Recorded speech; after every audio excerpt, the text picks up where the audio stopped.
much for your patience. And we are thrilled to be with you today. We have the Society of Manufacturing Engineers and the New York State Master's Teacher Program. So thank you so much. This is great to have everybody on board, and we are super psyched to have you. I am going to transfer screen. Hey Matt, shout out to Skinny Atlas High School, my alma mater. Great to have you on board. Eric's actually from Connecticut, so he's not local to the area, but I'm local to Skinny Atlas in the Auburn area. And actually, both of us have attended multiple SME tours in Syracuse. So we went to a lot of the different facilities when we could, a couple years ago. We haven't been to any recently, but that is a great reason why we're doing this today, is we wanted to kind of give back and to do a virtual presentation to a group we love. So we loved going to those different tours. As you can see, we were probably some of the youngest people at each of those tours, but it was a blast, and we just wanted to give back and show you what we're doing nowadays. So I'm gonna just talk about what we're gonna do today. We're gonna do a quick overview of who we are and what we're doing. And then Eric's going to do a presentation on how to actually set a stone. So there's 3 different ways of stone setting. There's something called a bezel set, there's a channel set, and then there's also prong setting. And prong setting is the type you typically see on engagement rings. So he will be showing you how jewelers will traditionally set a stone as they prong set. And also, if you have any questions, feel free to drop them into the chat or in the questions sections along the way. We are going to be answering them live as we go along. Again, just as a heads up, there's a 30-second delay, so it might be a little bit awkward, but other than that, we will address anything you guys want to see. So with that, I'm going to switch over to a PowerPoint where we are Forge Gone Conclusions, and we forge fine jewelry, as we like to say it around here. And you've already met us, but our backgrounds, Eric has a BS in biology. I have a BS and an MS in industrial management engineering. I just want to give a shout out to the SME scholarship program. I was a recipient when I went to college, and I'm super thankful for everything this group has done, both as giving me a scholarship and then later in life as we were able to attend all the virtual tours that have gone on. I think it's an awesome group, and I'm very thankful to be a part of it. So thank you guys, it's awesome. And I'm going to start our story back when we were in college. So Eric and I attended college together. We went to Rensselaer Polytechnic Institute, which is in Troy, New York. And our story begins with a banner that was on this footbridge. And this footbridge connected the campus to the dorms. So every day as we walked across it, there was a sign that said, "Why not change the world?" And it really kind of sunk into the back of my mind of like, you know, how can we change the world? I mean, we have so many opportunities in front of us. What can we do to make a difference? So we graduated, and we both took slightly different paths. My path involved the medical device industry, so I worked at Welch Allyn, which was later acquired by Hillrom. I did a variety of different jobs there. I was a regulatory engineer. Then I worked with data analytics and looked at all the quality metrics from complaints, NMRs, CAPAs, etc. And then I also was an engineering project manager, so I got to see the whole business. I got to see like finance, customer service, repairs, the R&D section, and I got a really great broad background of like all the different functions in a company. From there, I moved into the plastics industry for a short amount of time as a quality engineer and got to see what plastics are all about. For Eric, he had first a technical background where he went into water quality testing, so trying to understand what was in water and if it was contaminated or not. Then he actually spent some time at Anoplate doing metal finishing and plating, so he was testing those baths to make sure that the chemical composition was correct. And then he moved into, there's a facility in Auburn that dehydrates milk, so it takes liquid milk fresh off from the farms, and it goes through huge dryers, and it separates it and also dehydrates it at the same time.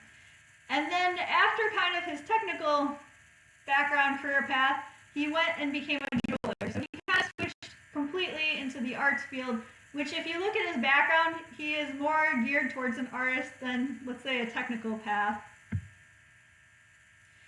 So again, I kind of started this story with, why not change the world? And with everything going in the world today, it kind of got us really thinking of, can we really change the world? And can we do it for the better?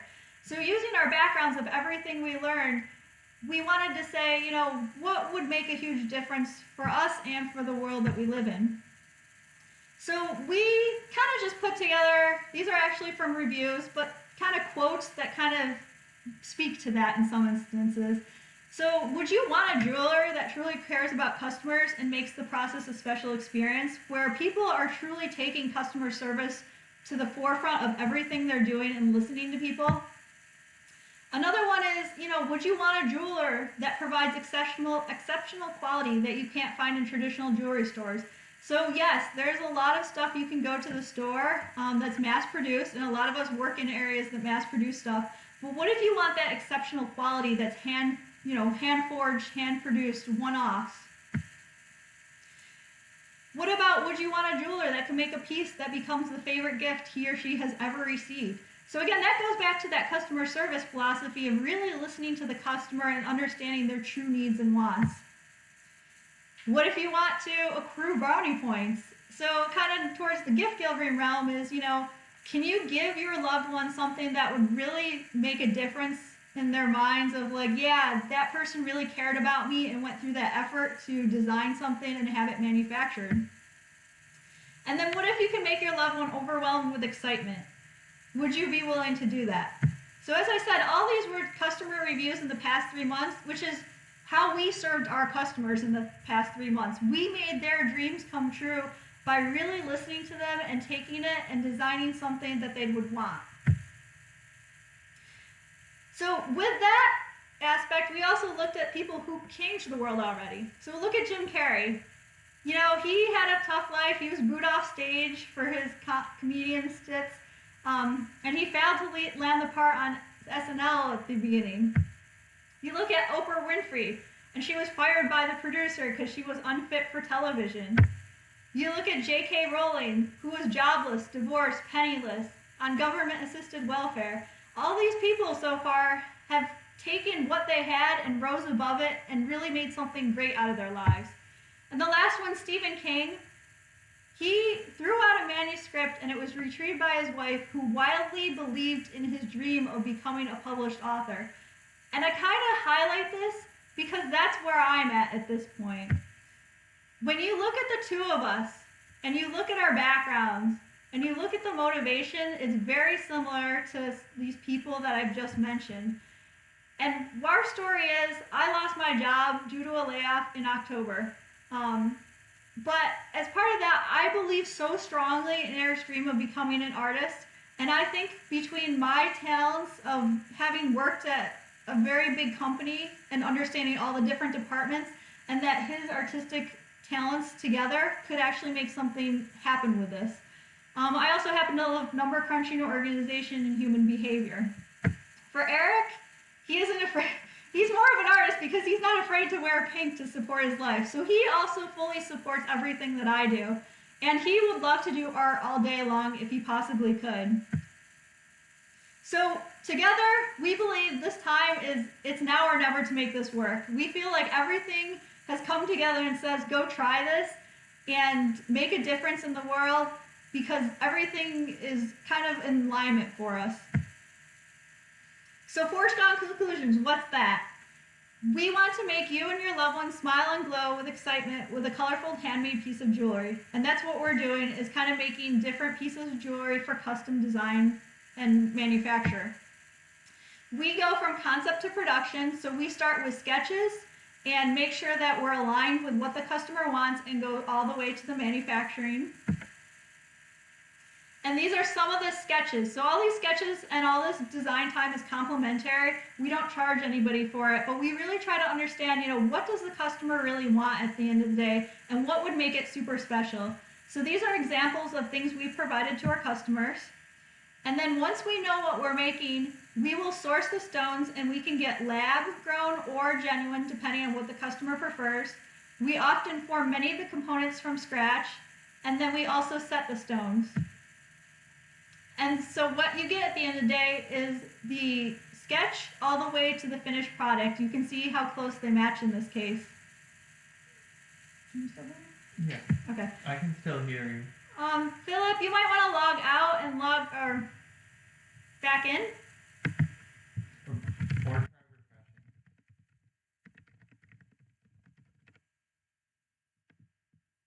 So the other thing that I'm just going to talk about is we also package it. Since I'm an industrial engineer, we have a multi-level packaging scheme that was kind of designed with the customer in mind in terms of an opening presentation. And because we are vertically integrated, we can provide videos of the process. So these are posted on our YouTube channel, so you can see how we made other pieces. Very quickly, we have a YouTube channel where we show how we've made many things. So go check that out. If you like Facebook and you want some inspiration, you can join us there. And if you want some education, go to LinkedIn. But the number one place for all the information is our website. And I highly encourage you to check it out. You can sign up for our email list there, and that email does cover all our social media channels, so you can kind of get an overview of what we're doing across everything. And the reason we're here today is that we are on a mission to educate, inspire, and preserve traditional methods. So the jewelry industry seems to be like a black box. You don't know exactly if you have a good piece or a bad piece of jewelry. You don't know what it's made out of. You don't know how it's made. And we're trying to break down those barriers. We're also trying to inspire others that this is a cool thing to do, to make your own jewelry and to like understand what's going into it. And because the jewelry industry, with especially stone setters, is a dying industry, we want to preserve those traditional methods of how it's done. So with that, I am thrilled to turn it over to Eric to show you how they actually set stones in traditional methods today. And if you have any questions, feel free to drop them in the chat as we go along, and we can answer them.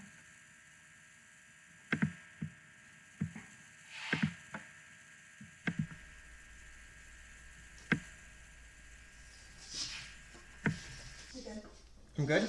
Hi everyone, Eric Potter with ForgeCon Conclusions. Thanks for being here with us today. Super excited. So as we said in the presentation, we're going to be doing a live head-in set of a stone. So I have a pink stone here, and then I have a ring and a head. So the scenario here is, over time, metal ends up, it could get ground away. It receives abuse, such as being struck against objects. It could get bent, caught on something and pulled a little bit. So basic wear and tear on rings will cause a stone to eventually become loose. So this could theoretically, it basically ends up needing repair after a while. And, if you've got a ring like this, a solitaire, you might have to bring it in to a jeweler and have it repaired. So that's what we're going to be doing today. So the scenario is the prongs on this ring are worn, and we're going to be removing the stone from this ring, and then we're going to be setting it into a new head and installing it back into the ring.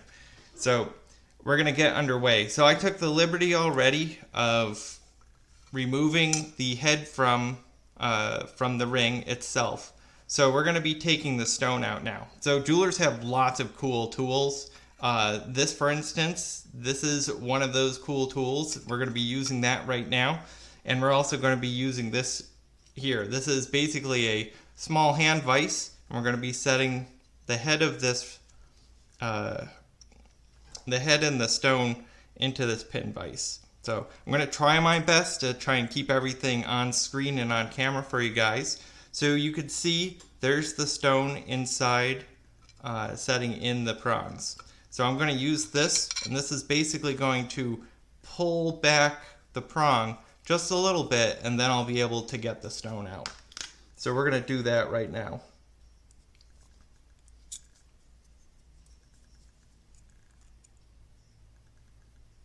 So I'm just using a little bit of leverage. And I'm gonna pull back on the prongs a little bit. It's gonna basically free the stone from it. So I do all four, and there we go. So we have little seats cut in there, and that's what was holding on to the stone and locking it into place. But now that that's done, this stone needs a new head.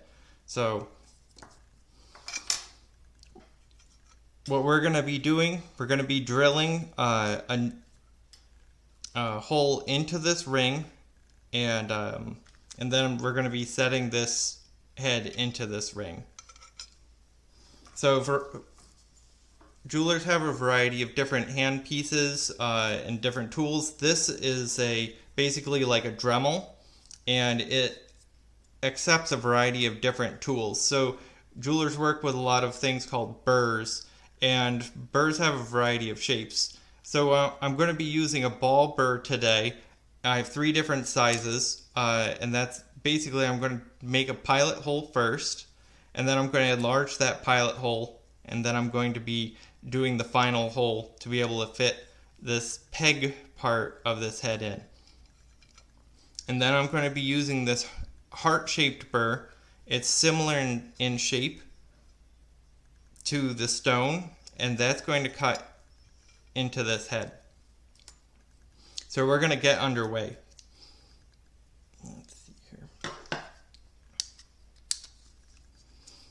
All right, so first things first, let's see, can you guys, yes, they can see me. We also have a question. What metal is holding that stone in? Oh, the metal that we're using today is silver. Gold heads are, gold and silver is very common, and there's also platinum, and all of those are suitable materials for holding onto the stones.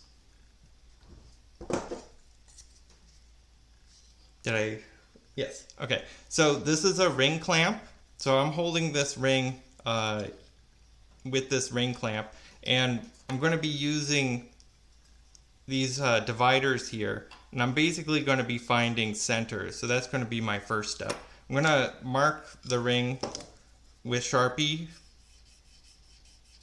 and that's going to help me see my line a little bit better.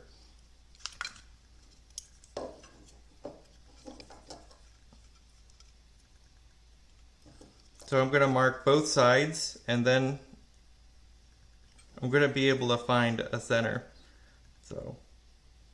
So in between the 2 lines that I just described, I know it's very difficult to see, apologies, but in between those 2 lines that I just marked, I know that that's where center is. So, and then I'm going to be using this ball burr.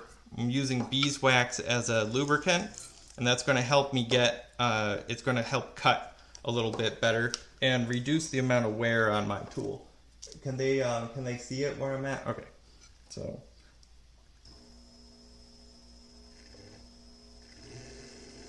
so I'm going to be drilling a hole in. I'm just found my center spot, and then I'm going to be drilling the hole on through. And I'm going to take a little bit of time. I want to keep my burr that I'm using nice and lubricated so that way it cuts through the metal.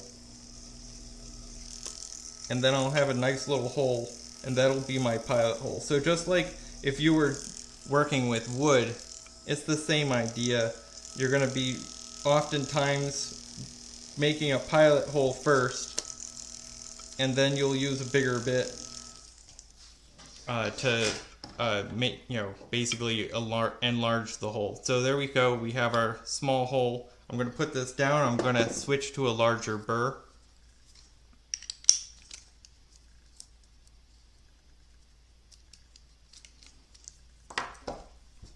Repeat the process.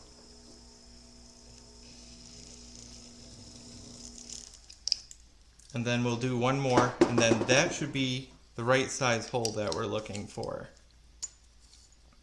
And the whole point of this again is we're finding center, and we're trying to make enough clearance, the hole large enough, so that way the new head will be able to fit.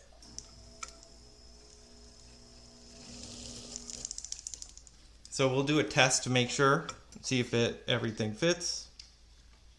Yep, so it's pretty snug and it fits right in there. So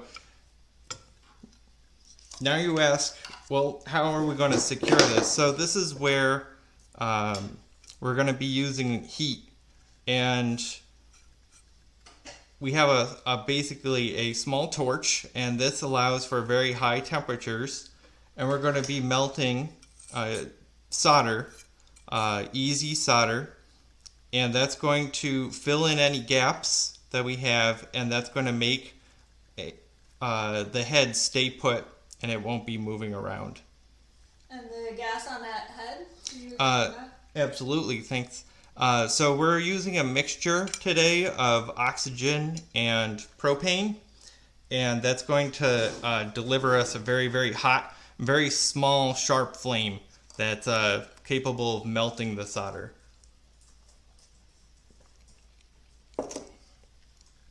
So I'm going to be turning on oxygen right now. I use an oxygen concentrator instead of tanks of oxygen. So that is going to it's going to have a little bit of vibration.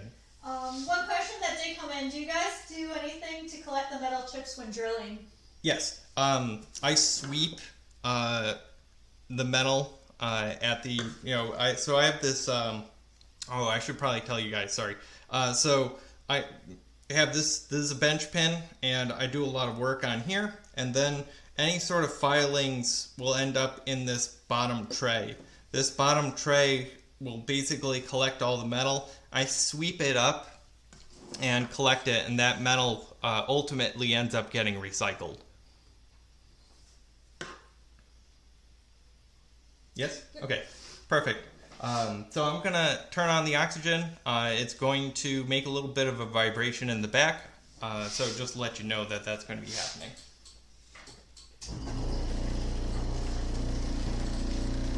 Alright, so because this fits so nicely, it's going to stay put pretty well, and we'll be able to have pretty good control. So I have this in there, and basically my goal is to make sure that I get enough solder flowing around the head to completely solder it onto the ring.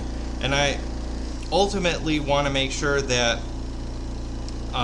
this ring has a good top-down view to it too. So we're going to flip this over, and I'm going to be soldering it right on this. I'm going to use this is a third hand. It's basically a tweezer with a pivot point, and I'm going to use that to kind of like make sure that this thing doesn't fall over on me while I'm doing this operation.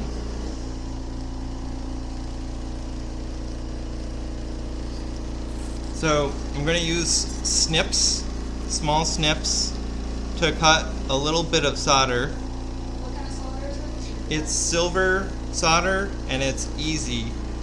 So I have hard here, and I have easy. Easy solders usually it melts at a lower point, as opposed to the hard solder, which melts at a higher temperature. And then both of these are that have much lower melting points than the silver itself.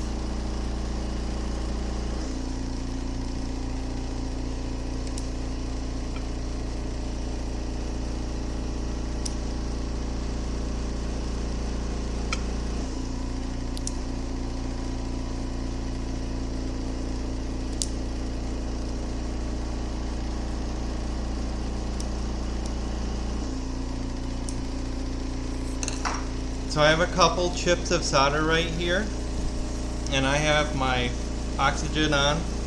I'm gonna light this on.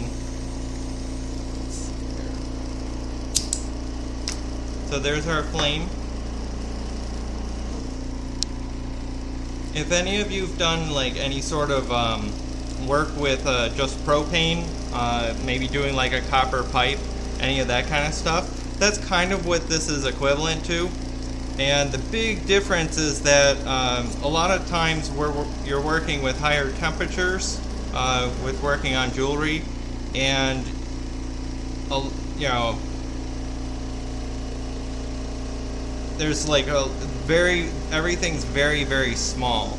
And that's basically the difference, is a lot of size. So I've done a decent amount of blacksmithing in the past, and I found that the biggest difference is the tools are similar, but the size of everything is drastically different. So right now I'm putting on a mixture of alcohol and boric acid. You basically take like a powdered boric acid and mix that with alcohol, and that creates a coating on the silver to help protect it from developing a fire scale. And fire scale is it can make it so that way the solder doesn't bond well. So I'm going to use this is a pick, and this pick is going to pick up a little bead of solder,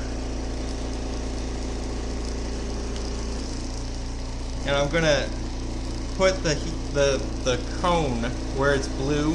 I'm going to end up putting that right where I want the solder to flow down into. So the peg of the head is going to go right into so the peg is in the hole, and then the solder is going to flow all the way around it. And it's very fast because we're working with very high temperatures.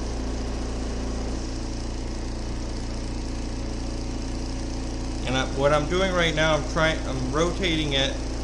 I saw that there's a little bit of a gap on the other side, so I'm going to get solder into that. I'm going to add a little bit more and get that to flow down in there.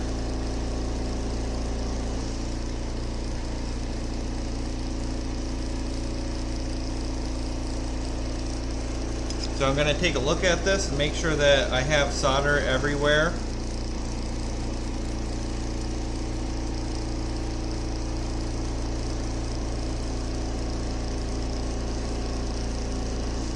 I'm going to try and draw it down a little bit more.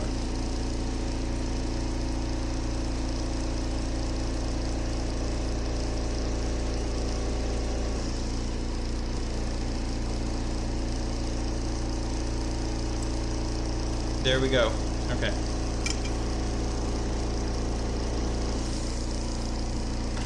So I'm gonna put this, the next step, so you can see it's like blackened. And the next step is I'm gonna put this into pickle, and the pickle is basically an acid, and that's gonna remove the fire scale and any of the flux that I put on earlier. Okay. We had a question that come through. Can you talk about your background in learning jewelry? Sure. So my background, so when I was little, I loved like rocks, and I actually found a like gem rock jewelry book, and I always loved that as a kid.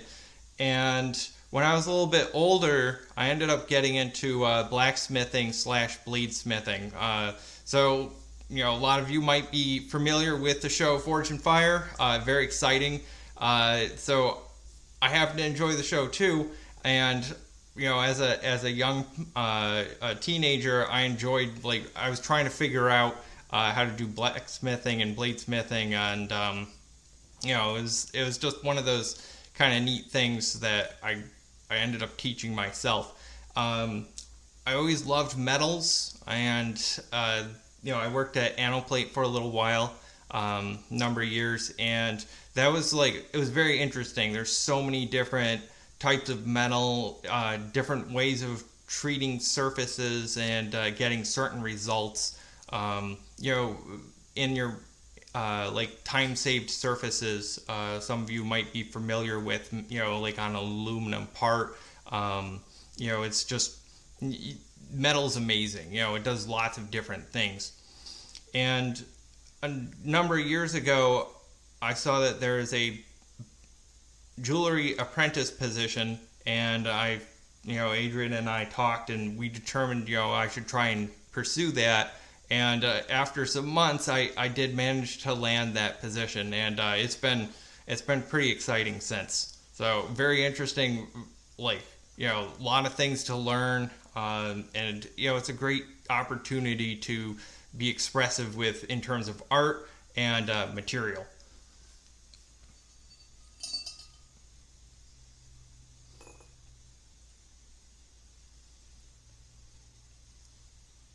Does anyone else have any other questions?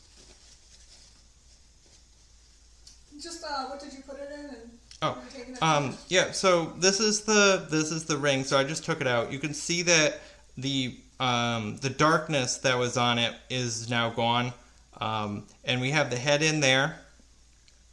You can see where the peg kind of comes out a little bit and solder. So what I had put it into was pickle, and the pickle is a mild acid. Basically, it's going to remove any sort of oxide fire scale that was left during the process. Like you might see soot on like your chimney and stuff like that. The rings can get kind of sooty like that. And then the flux becomes glass-like at high temperatures, and that actually needs to be removed, and the acid actually eats away that glass-like substance. If I was to leave that glass-like substance on a ring and start trying to file it and stuff, I might end up grinding some of the metal around where the glass is, and the glass might not be removed, and then that could actually leave little patterns and stuff in the metal's material.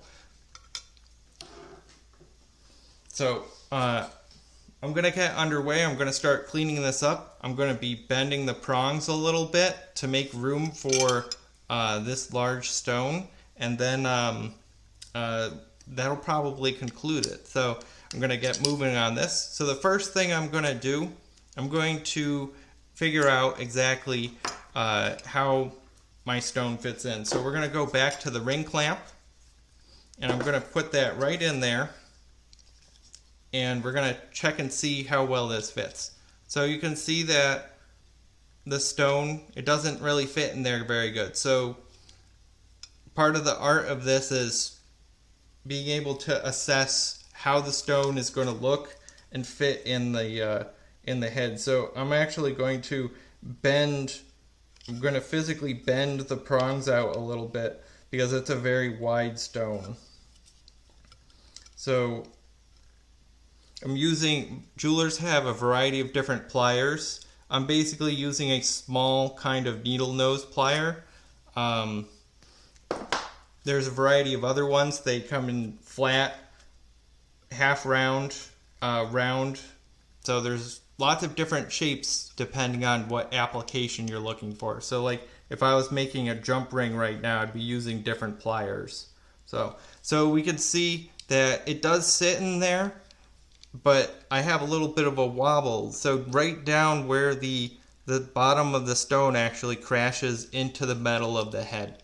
So in order to fix that problem, I'm actually going to use a ball burr to burr out a hole in the bottom.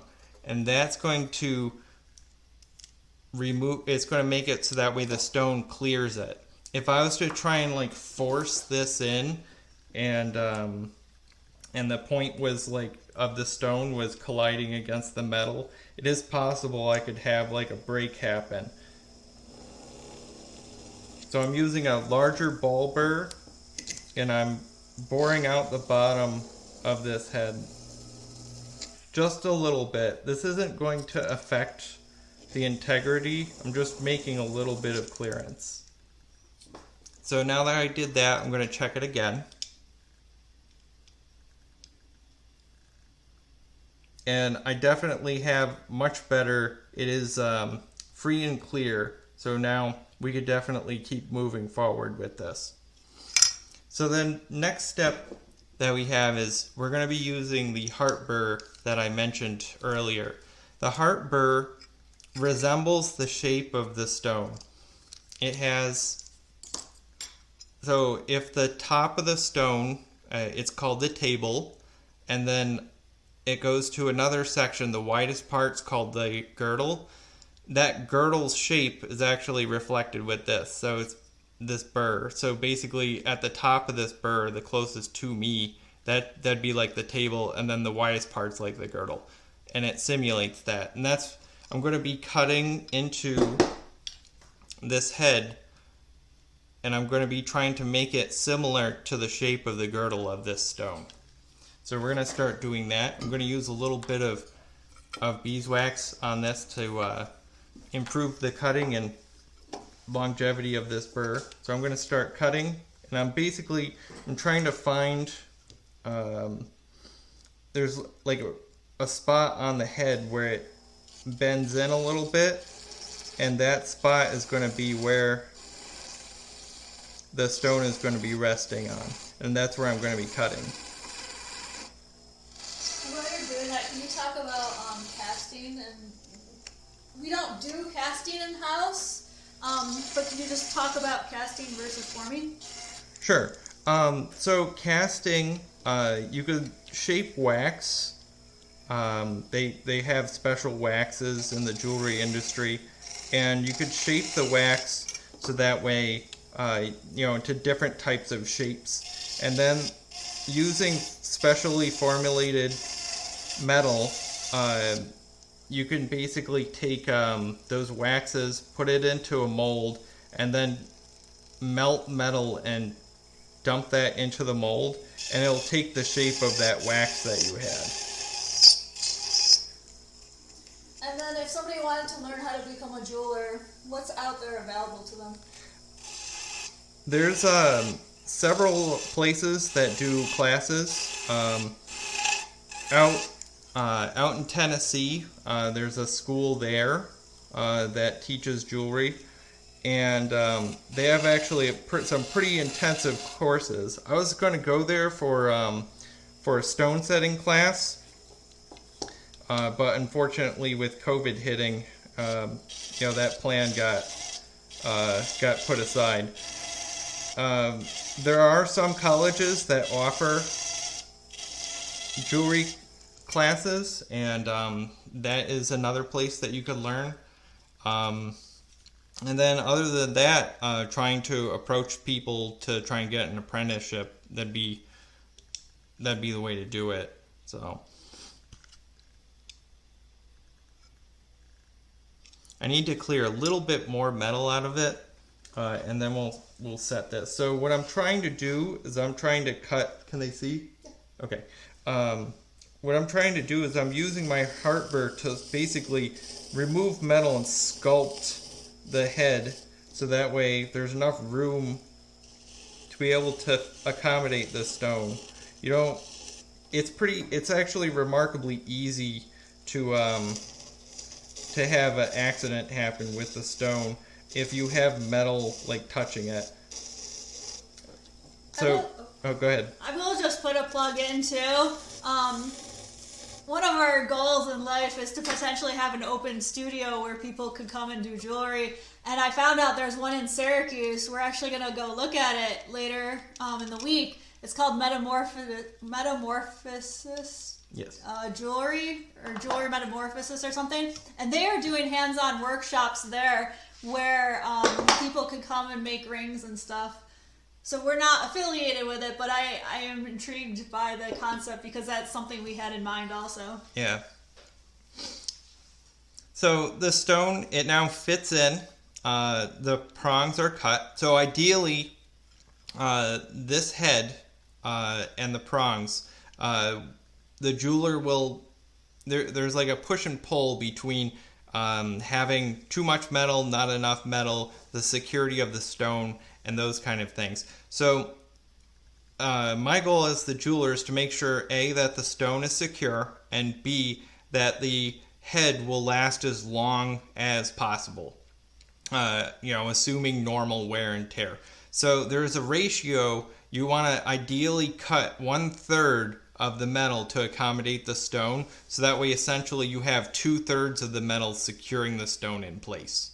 So that's kind of like the golden rule with setting in this style. So I've got this type of plier here. It has flat surfaces on it, and this is like perfect for holding on to prongs and manipulating them. So I'm actually going to be manipulating them by bringing them close to each other, and then I'm going to rotate and do the same. Then I'm going to rotate 90 degrees, and I'm going to bring them right back and beyond. And what I'm doing is I'm pinching the metal in, and it's going to inch itself closer and closer to the stone, and it's going to hug the girdle, both above and below. And that's that action is going to cause the prongs to come around the stone and lock it into place. Well, Eric's doing that. Another question came in about CAD and 3D modeling, if we're doing it in here.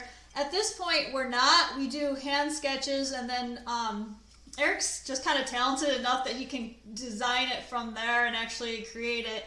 I will say, for our packaging, if you remember that packaging scheme I had, I am using a modeling package, kind of. It's 2D, but I can make custom designed packaging that's also personalized. So there's actually writing on our packaging. So the whole layout is actually generated in a CAD program, and also all the writing is being done by a CAD program.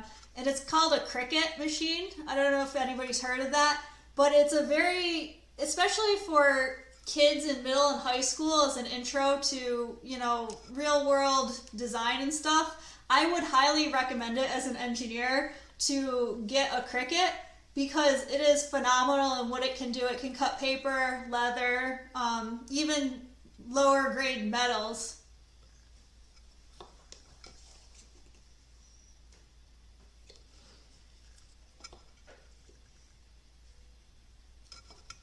So with regards to that question, too, I really enjoy the forming aspect and forging metal into certain shapes.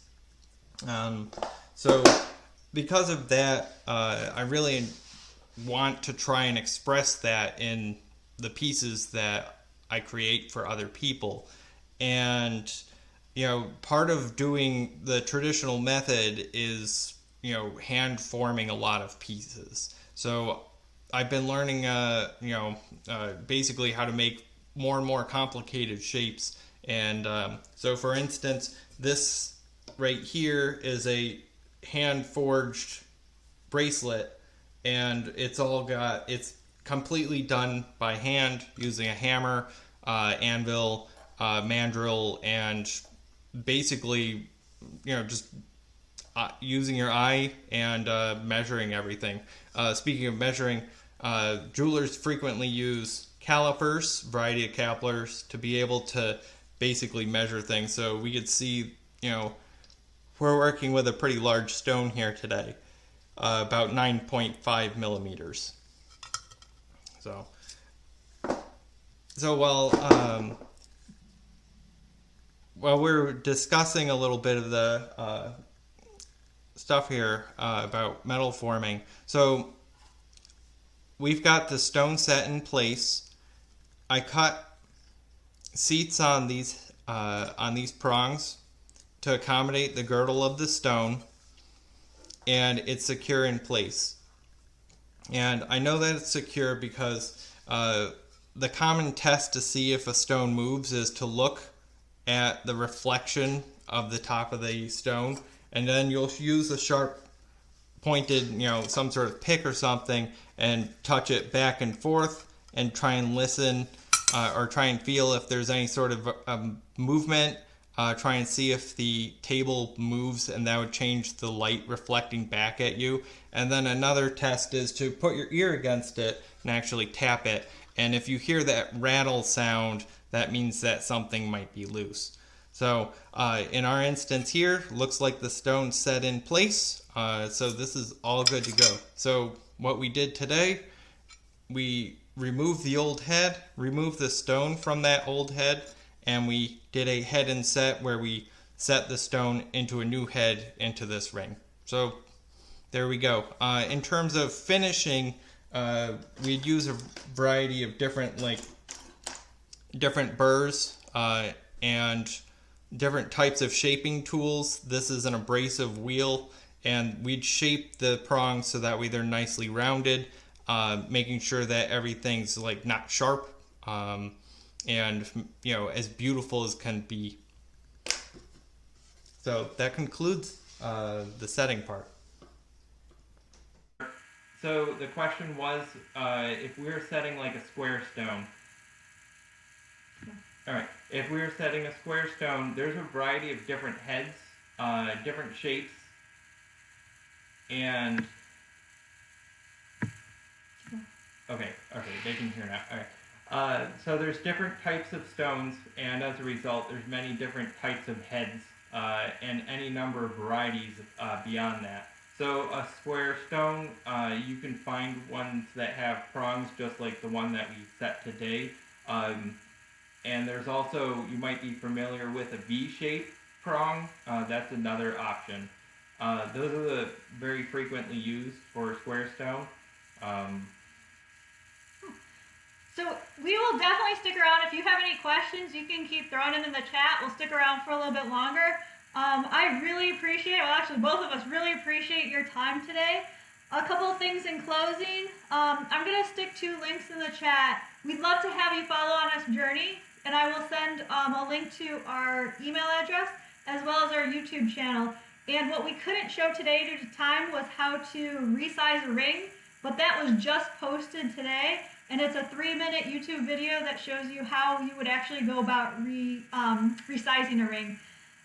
As I mentioned, as our mission, it's to educate. So if you or you know of anybody that would want a presentation very similar to this, we would be happy to do that at no charge. We just like kind of educating people and getting the word out there as to, this is how a jeweler goes about and does jewelry techniques today. And with that, like I said, we'll stick around. You can throw things into the chat and we'll still keep it live. Otherwise, I hope you guys have an awesome day. So thank you. Yep.